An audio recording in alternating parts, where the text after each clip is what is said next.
In this video, I want to go over working with channels in Go. So I've pulled up here just the Go by example documentation on what a channel is. So right here it says channels are the pipes that connect concurrent Go routines. You can send values into channels from one Go routine and receive those values into another Go routine.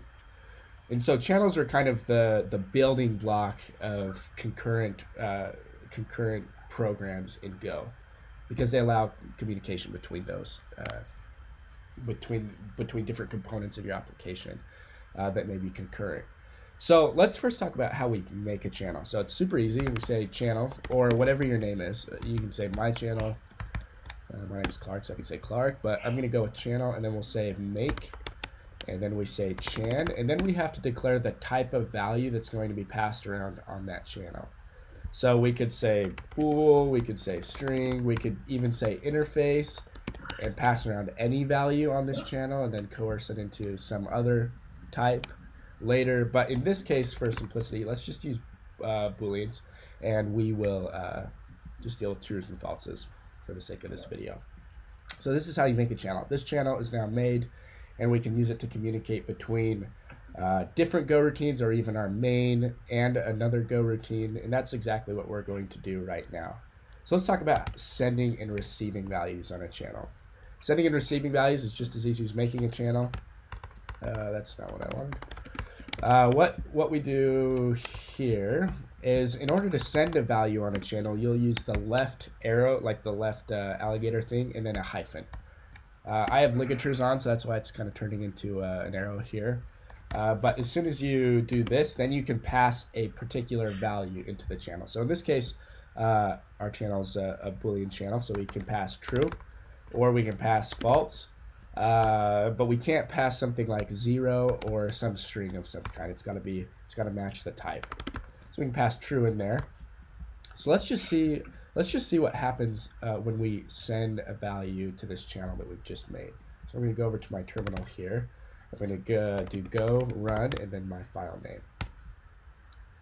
So you can see we got a fatal error. All Go routines are asleep. Deadlock. So what's a deadlock? A deadlock happens when a group of Go routines are waiting for each other and none of them is able to proceed. What we have here is called a buffered channel. A non-buffered channel, an unbuffered channel. By default, channels are unbuffered, meaning they will only accept sends if there is a corresponding receive ready to receive the sent value. If there is not, a send will block until there is a receive. So in the case of this channel, this line will never complete until we have something that can receive the value, which means it will never be something to receive the value, so that's why we're getting a deadlock. So to receive a value on a channel, we just put the arrow on the other side. So what happens in this case is this line will block until a value is received. Now we're not doing anything with the value. If we would like to do something with the value, we just make a new variable and set it equal to the channel, like this. So for example, this would be one way to read the value out of a channel. So this would be one way to receive a value out of a channel. Let's see what happens when we run this, though. Go run. We get the same issue. And the reason why is we really haven't changed anything, because our application is still blocking right here.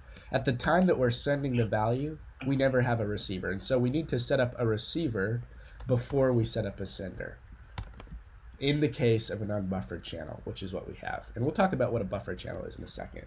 So I just moved this receiver above the sender. Let's see what happens now. We got the exact same error. So why is that? Well, the reason is sending and receiving are both blocking operations. So we were never going to make it past line 25 until a value was sent. And so we're kind of in a catch-22 where you can't send a value without receiving a value, and you can't receive a value without sending a value. You can't get past receiving a value without sending a value. So this is kind of an obvious illustration of Go routines aren't really meant to send and receive values in the same Go routine. We really want to send them in between Go routines because they are blocking operations. So let's make a new Go routine. and let's set up a receiver here. So what's going to happen is this is going to run, but because it's in a go routine, it's not going to block, which means we're going to set up a channel and instantly, or we're going to set up a receiver on our channel and instantly proceed to sending a value. So ideally, by the time we send a value, we will have started a receiver, or at least a receiver will be started soon after sending a value, and then everything will proceed like normal. So let's see what happens when we do this. Okay, nothing happened. Let's run it a few more times and just see. Still nothing happening. So the reason that nothing is happening is, and this is probably more of a tangent than anything, but the reason that this is happening is because as soon as we send a value, the main go routine, this func main, is exiting. And so we're exiting from here before we ever have time to receive the value here. And so what we really need to do is make sure that we don't exit the main go routine without also finishing the this child go routine. The way we can do that, and I'm going to just quickly implement it because it's not the topic of this video, is using wait groups.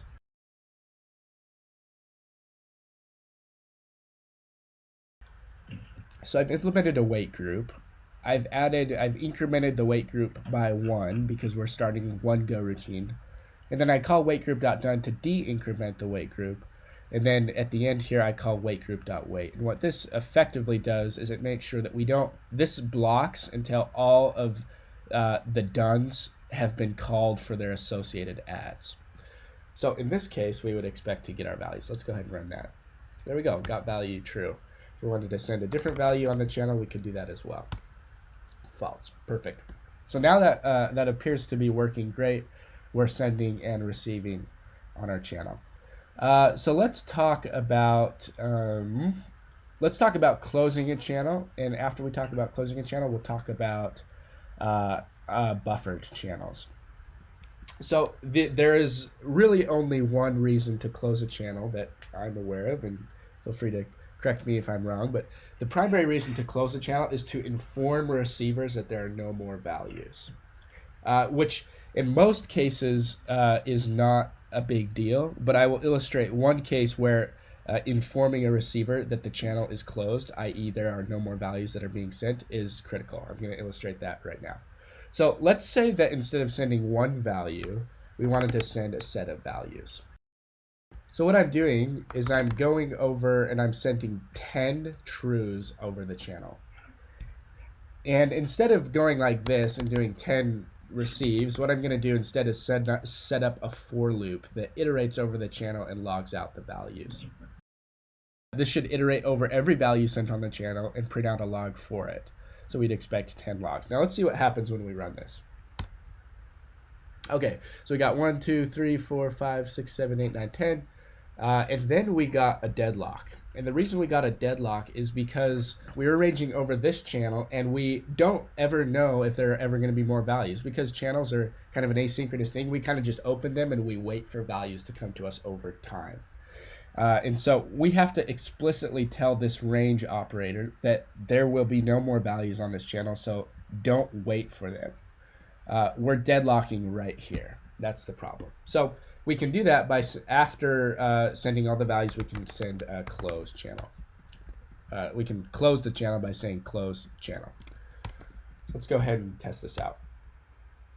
Perfect. One important rule about closing channels is that you never close channels from the receiver side. You always close them from a sender side.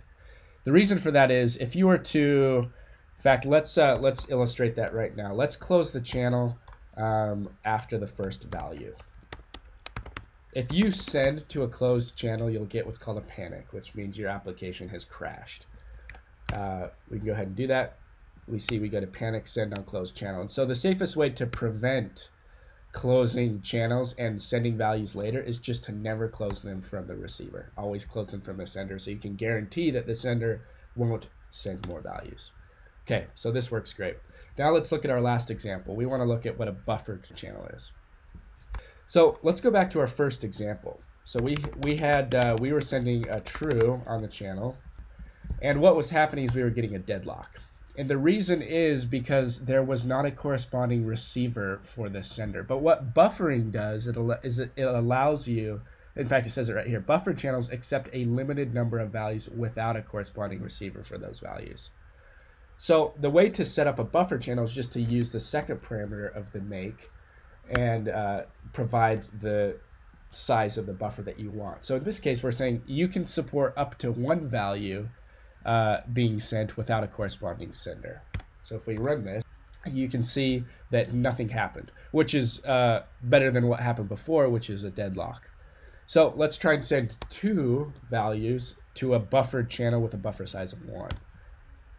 We got the deadlock again, but if we increase the buffer size, we'll get the same response that we did last time, which is it works just fine.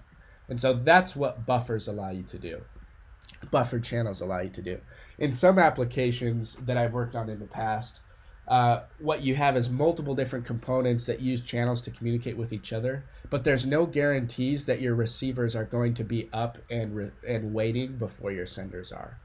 And so in those situations, you can use buffer channels to make sure that your senders don't block and wait for your receivers to come online. You can just push those values onto the channel and they'll be received as soon as the receivers come online. So let's look at this example, one last example here. Let's just sleep for like 2 seconds. And then let's receive each value. Let's see here. And I'm not going to do anything with the value. This is just going to block until there is a value. So let's go ahead and run that.